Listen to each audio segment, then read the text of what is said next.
Hello friends, good morning అందరికీ. ఈరోజు నా వ్లాగ్ వచ్చేసి మట్టి బొమ్మతో వినాయకుని తయారు చేయడం. సో మీరు కూడా నేను వినాయకుడిని మట్టితో ఎలా చేశానో మీరు చూసి చెప్పండి. దయచేసి మీ విలువైన సమయాన్ని నా వీడియో చూడడానికి కొద్దిసేపు కేటాయించండి అని కోరుకుంటున్నాను. Please and like and share, subscribe my channel. పక్కనే బెల్ ఐకాన్ అని ఉంటుంది, క్లిక్ చేయండి. నేను చేసిన ప్రతి వీడియో మీకు నోటిఫికేషన్ రూపంలో వస్తుంది. నా వీడియో నేను ఎప్పుడు అప్లోడ్ చేస్తానో అప్పుడు మీకు నోటిఫికేషన్ రూపంలో వస్తుంది. దయచేసి కీప్ సపోర్టింగ్ గైస్. మన చిన్నతనంలో చాలాసార్లు మట్టి బొమ్మలతో అయితే మీరు ఆడుకొని ఉంటారు. సో అలాగే ప్లేట్లు, చెంబులు, ఇట్లాంటి మంచి మంచి చిన్న చిన్న బొమ్మలు చేసుకొని నేనైతే చిన్నప్పుడు ఆడుకునేదాన్ని. ఫస్ట్ టైం నేను కూడా మట్టి బొమ్మతో వినాయకుని తయారు చూద్దాం అనేసి నేను ఈసారి ట్రై చేస్తున్నా. ఎందుకంటే దగ్గరలో వినాయక చవితి రాబోతుంది కాబట్టి మా వీధి పిల్లలంటే ఇప్పుడు కాలం పిల్లలందరూ సెల్లుకి అడక్ట్ అయి ఉన్నారు. కొంచెం వాళ్ళని డైవర్ట్ చేద్దామనేసి అందరినీ పిలుచుకొని బంకమట్టి తీసుకురండి అని చెప్పి బంకమట్టి తీసుకొచ్చి నేను వాళ్ళ కోసం వినాయకుని తయారు చేస్తున్నాను. ఇక్కడ వీళ్ళ అల్లరి అంతా ఇంత కాదు, వాళ్ళు నన్ను చూసి చేయడానికి కూడా చాలా ఎక్కువ ఇంట్రెస్ట్ చూపించారు. చేస్తున్నారు కూడా నన్ను చూసి అదే విధంగా తయారు చేయడానికి అయితే వీళ్ళు కూడా పొనుకున్నారు. ఫస్ట్ ఆఫ్ ఆల్ నేనైతే వినాయకుని తయారు చేయడం స్టార్ట్ చేశాను. ఫస్ట్ వినాయకునికి కావాల్సింది ఫస్ట్ పెట్టడానికి ఫస్ట్ బెంచ్ తీసుకుంటారు కదా ఏదైనా వినాయకుని సెట్ చేయడానికి. సో బెంచ్ కోసం అయితే నేను ఫస్ట్ మట్టి బొమ్మను తయారు చేస్తున్నా. ఇక్కడ బెంచ్ టైపు ఫస్ట్ తయారు చేస్తున్నాను మట్టితో. అది బల్లా టైప్ రావాలి కాబట్టి ఖచ్చితంగా బంకమట్టి తయారు చేసేలకు బొమ్మని ఖచ్చితంగా మనకు వాటర్ అనేది పక్కన ఉండాలి. అట్లా వాటర్ దానికి పూస్తా మన బంకమట్టితో తయారు చేస్తే కనుక అది సెట్ అవుతుంది మంచిగా. బొమ్మ అనేది విరిగిపోదు అనమాట. సో అలాగే నేను నీళ్లు తీసుకొచ్చుకోవడానికి కొంచెం టైం పట్టింది నాకు. ఎందుకంటే ఈ కాలం పిల్లలు వాళ్ళ పని వాళ్ళదే కానీ మనం చెప్పిన పని వాళ్ళు పలకరు. సో నీళ్ళు తెమ్మని చెప్పిన దానికి చాలా టైం పట్టింది. తర్వాత నీళ్ళు తెచ్చాక నేను స్టార్ట్ చేస్తాను బొమ్మను తయారు చేయడం. ఫస్ట్ అయితే బెంచ్ తయారు చేసుకున్నా కూర్చోబెట్టడానికి వినాయకుని. ఆ తర్వాత లెగ్స్ చేశాను. ఫస్ట్ లెగ్స్ కాదు, కడుపు అంటే బొజ్జ, వినాయకుని బొజ్జ కోసం నేను రౌండ్ షేప్ తీసుకున్నా బాల్లాగా. ఇది ఇలా బెంచ్ తయారు చేసేటప్పుడు వాళ్ళకు డైరీ మిల్క్ చాక్లెట్లుగా అనిపించిందంట పిల్లలకు. అత్త నువ్వు చేస్తుంటే డైరీ మిల్క్ చాక్లెట్ లాగా ఉంది, మాకు తినబుద్ధి అవుతుంది, నోరు ఊరుతుంది అని ఒక్కొక్కరు ఒక్కొక్క డైలాగ్ వేస్తున్నారు. నాకు వాళ్ళు అంటుంటే నవ్వు వచ్చింది. ఒక సైడ్ ఏమో నా పని నేను చేస్తున్నాను. మొత్తానికి అయితే చెడగొడుతున్నారు చాలాసార్లు. వాళ్ళు చేయడం సగం బంగమట్టి అంతా వాళ్ళు చేసే బొమ్మలకే వేస్ట్ అయిపోయింది. కొద్దిసేపు ఊరుకున్నాను. నేను అప్పుడప్పుడు నేను అడిచాను వాళ్ళను. కొద్దిసేపు అయినారు, మళ్ళీ వాళ్ళ బాటికి వాళ్ళు నన్ను చూసి తయారు చేస్తున్నారు. చూడండి, నెక్స్ట్ నేను వినాయకుని బొజ్జను అయితే తయారు చేస్తున్నా. దానికోసం రౌండ్ షేప్ బాల్ లాగా తయారు చేసుకున్నా. బెంచ్ మీద అయితే ఫస్ట్ అది తీసుకున్నా. ఆ తర్వాత లెగ్స్, దానికి అటాచ్మెంట్ కోసం లెగ్స్ తయారు చేశాను. చూడండి లెగ్స్ షేప్ ఎలా చేశాను. లెగ్ అలా చేసి పాదం కోసం కింద కొంచెం ముందుకు అలా చాచాను బంకమట్టితో. తర్వాత లెగ్స్ ఫింగర్ కోసం అనేసి నేను ఒక పరకపుల్లని తీసుకొని నెయిల్ ఇలాంటివన్నీ గీకాను. చూడండి ఒకసారి. అది నేను ఇక్కడ చేసిన చిన్న రాంగ్ మిస్టేక్ ఏంటంటే నేను ఆ పరకపుల్లని ఇంచేసి ఈ కాల్ అటాచ్మెంట్కి దానికి కొంచెం పెట్టింటే సరిపోయిందో, కానీ అలాగ డైరెక్ట్ అతికించాను నేను. కానీ మంచిగానే అతుక్కుంది. చూడండి పరకపుల్లతో నెయిల్స్ అనేది నేను గీసుకుంటున్నాను. ఫస్ట్ టైం చేస్తుంటే నాకు కూడా కొంచెం మజాగా ఉంది. నాకు కూడా మట్టి బొమ్మలు తయారు చేయడం వచ్చా అని నాకే కాన్ఫిడెన్స్ పెరిగింది. ఎందుకంటే నాకు డ్రాయింగ్, సింగింగ్, డాన్సింగ్ అన్ని దాంట్లో ముందే ఉంటాయి, ఆటల్లో పాటల్లో. సో ఇలాంటి వాటికి కొంచెం దూరంగా ఉండదని ఫస్ట్ టైం ట్రై చేస్తున్నా. చూద్దాం ఎలా వస్తుందో మరి.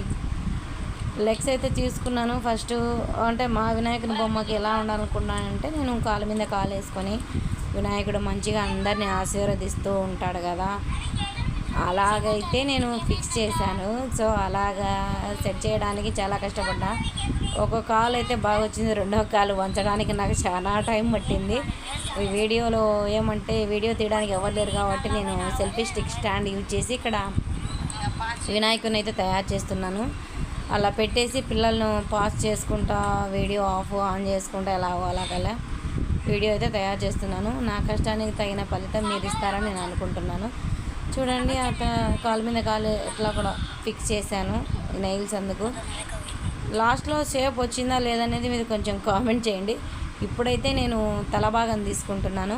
వినాయకుడికి తల కొంచెం వెడల్పుగా ఉంటుంది కాబట్టి ఫస్ట్ నేను తల అనేది కొంచెం వెడల్పుగా బంకమట్టితో చేశాను. ఆ తర్వాత ఇయర్స్ చెవులు అనేది అతికించాను.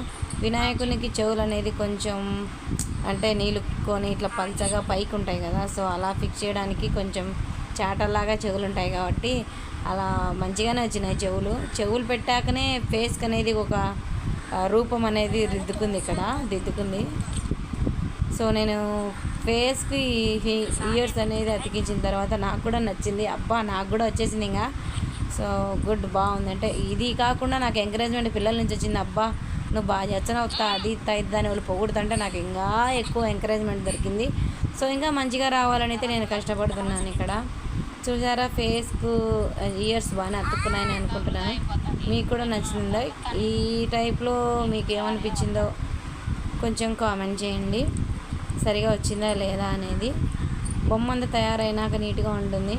అండ్ తొండం ఉంటుంది కదా, ఫస్ట్ తొండం చేశాను నేను. తొండం ఫస్ట్ ఇరిగిపోయింది అనమాట. మళ్ళీ చిన్న తొండం అతికిచ్చాను. ఆ తొండం అనేది కొంచెం లెంత్ ఎక్కువ తీసుకొని సరిపోయిందని అనుకుంటున్నాను, కానీ కొంచెం చిన్న తొండమే చేశాను. ఈ బొమ్మను తయారైనాక పిల్లలైతే నాకు ఇత్తన్నారు ఎవరికీను. పండగ రోజు మనం దేవుని కాడ పెట్టి తర్వాత చెరుకులో ఇరుద్దామని చెప్పాను. అట్లా అయితే సరేలే ఎత్తా నువ్వే పెట్టుకో, మేమందరం విరగొడతాంలే అని వాళ్ళు కూడా మంచిగా కాంప్రమైజ్ అయ్యారు. చూడండి నెక్స్ట్ అనేది నేను చేతులు తీసుకున్నాను. చేతులు ఒక చెయ్యి ఆశీర్వదిస్తూ ఉంటుంది, ఒక చేతిలో లడ్డు పట్టుకుంటుంది కదా వినాయకుడు. సో అలాగా ఫిక్స్ చేద్దామనేసి బంకమట్టితో చేతులు ఏదైనా తయారు చేస్తున్నాను. చేతులు ఊడిపోకుండా ఉండడానికి నేను పరకపుల్ల చేతిలోకి కొంచెం గుచ్చి భుజంలోకి కొన్ని అటాచ్మెంట్ ఇవ్వడానికి పరకపుల్ల యూజ్ చేసా. చెయ్యి ఇలా రావడానికి ఆశీర్వదిస్తున్నట్టు షేప్ రావడానికి కొంచెం నాకు టైం పట్టింది చేయడానికి. మొత్తానికి అయితే అది కూడా కుదురుతుంది. అలా పెట్టేసాను ఎలాగో ఒకలా. ఆ తర్వాత ఒక చేతితో లడ్డు కూడా పెట్టేసా. ఈ పక్కల చిన్న లడ్డు రౌండ్ షేప్ చేసి ఇది కూడా పెట్టేసా. ఇక్కడ పరకపుల్ల యూజ్ చేస్తున్న ఫింగర్స్ కూడా, ఈ చేతికి కూడా ఫింగర్స్ ఉంటాయి కదా, దానికి షేప్ రావడానికి పరకపుల్లను అయితే నేను యూజ్ చేశాను. చూడండి మంచిగానే వచ్చింది కదా షేప్. తర్వాత తలపై కిరీటం ఉంటుంది కదా, కిరీటం చేశాను నేను.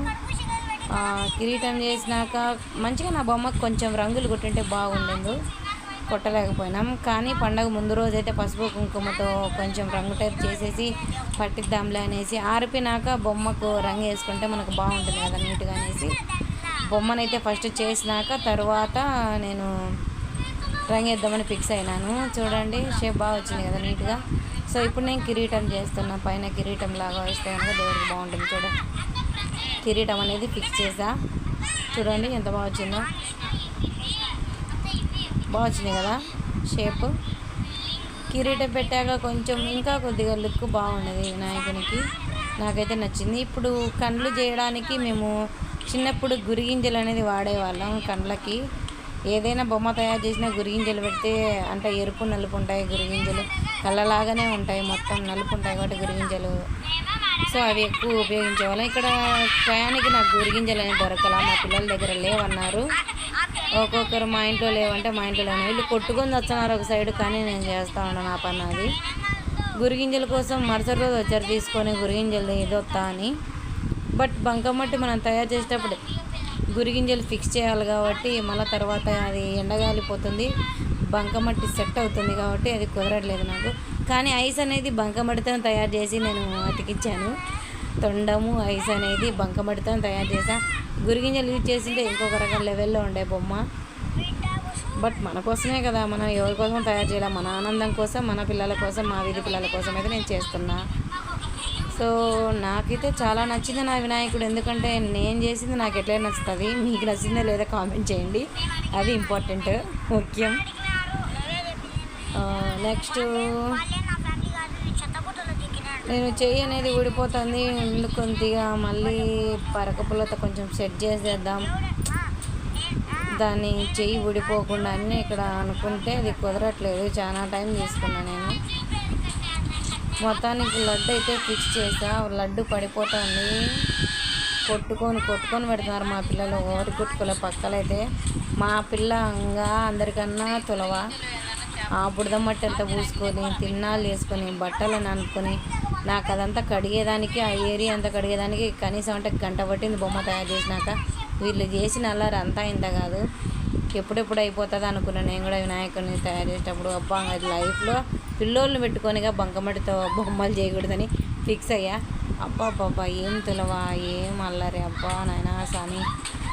చుక్కలు కనపడ్డాయి నాకు. అంతా క్లీన్ చేసుకునే వాళ్ళు చేసిన అల్లరి అంతా ఇంత కాదు. మొత్తానికైతే వినాయకుని సాధించామనేసి ఒక ఆనందం ఫీల్లో ఉండా కాబట్టి సో వాళ్ళని ఏం అనట్లేదు. లేకపోతే నాకున్న మెంటల్కు సుమారుగా వాళ్ళని కొట్టేదాన్ని. అంత అల్లరి చేసినారు వాళ్ళు ఆ టైంలో. ఇప్పుడు నేను ఐస్ పెట్టాలి, ఇంకా తొండం ఫిక్స్ చేయాలి కాబట్టి ఇంకా ఈ పక్కల అమ్మాయి చూసారా, మా అక్కడ నవ్వుకుతురు అవుతుంది వరుసకు. వాళ్ళకి నేను అత్తను అవుతాను కాబట్టి నన్ను చూసి వాళ్ళు తయారు చేయడానికి చాలా ట్రై చేశారు. కానీ పిల్లలు కదా కుదరట్లే వాళ్ళకు. కానీ ఏదో తయారు చేశారు. ఇప్పుడు నేను తొండానికి అయితే ప్రిపేర్ చేస్తున్నా. కొంచెం తొండం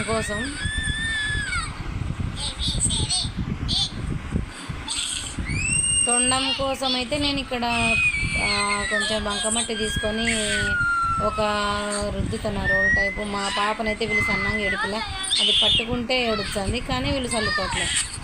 ఏదో ఒకటి కెలుపుతారు, అది ఎడుచానే ఉంది. నాయిస్ డిస్టర్బెన్స్ దండిగా ఉంది. ఏమంటే వాయిస్ కవర్ ఇద్దామనేసి నేను కొంచెం వాల్యూమ్ తగ్గించేసి వాయిస్ కవర్ ఇస్తున్నాను. సో చూడండి, తొండం కోసం నేనైతే ఇలా ప్రిపేర్ చేస్తున్నా. తొండం ఎలా ఫిక్స్ చేస్తానో ఒకసారి చూడండి. తొండం ఫస్ట్ ఫిక్స్ చేసిన తర్వాత ఊడిపోయింది. నేను మళ్ళీ చిన్న తొండం అతికిచ్చా. అది నాకు నచ్చలా. తొండం కొంచెం సైజు పెంచింటే బాగుండేది అనిపించింది నాకు. మొత్తానికైతే చిన్న తొండం ఉంది మా వినాయకునికి. తొండం పెట్టేసిన తర్వాత నేను ఐస్ ఫిక్స్ చేయడానికి చూశాను. చూడండి, నేను తొండం ఫిక్స్ చేస్తున్నా. తొండం షేప్ అయితే ఈజీగా తయారు చేసుకోవచ్చు, ఎందుకంటే అది ఆటోమేటిక్గా ఎవరికైనా వస్తుంది. నాకు కూడా అలానే బాగానే వచ్చింది. తొండం ముందు చేసేదానికి కొంచెం కష్టపడినా. చూడండి, తొండం షేప్ అలా వచ్చింది కదా. ఎక్కువ లెంత్ అయిందనేసి నేనే తుంచాను తొండం. అది మళ్ళీ కొంచెం బాగాలేకుండా పోయింది. తర్వాత ఐస్ ఫిక్స్ చేద్దామనేసి ఐస్ తయారు చేస్తున్నా. గురిగింజలు ఉంటే పని అయిపోయింది. గురిగింజలు పెట్టేసి బాగా మంచిగా ఐస్ ఫిక్స్ చేసింది. కానీ గురిగింజలు లేవు కాబట్టి ఐస్ ఫిక్స్ చేయడానికి కొంచెం బంకమట్టితో నేనే తయారు చేశాను. తొండం పక్కల అయితే ఇంకొకటి తొండం కింద కూరలు ఉంటాయి కదా, కూరల కోసం ఏం చేయాలని అర్థం కాలే నాకు. అసలు ఐడియానే రాలేదు. అందుకే కూరలు అయితే మా వినాయకునికి లేవు. కింద అది దంతాలు ఉంటాయి కదా, అవి అయితే లేవు. పెట్టాలా ఫిక్స్ చేయాలి. మొత్తానికి వినాయకుని షేప్ వచ్చిందా లేదా అనేది ముఖ్యం బిగులు అనేసి నేను షేప్ వచ్చింది కదని వదిలేసా. లేకపోతే తొండం కింద దంతాల కోసం పరకపుల్లలు చెక్కుదామా అనుకుని, వద్దులే రాక్షసునిలాగా కనపడతాడు వినాయకునిలాగా ఉన్నాడు అనేసి నేను ఫిక్స్ చేయలేదు. మీకు కనుక నా వీడియోస్ నచ్చితే లైక్ చేయండి, షేర్ చేయండి, సబ్స్క్రైబ్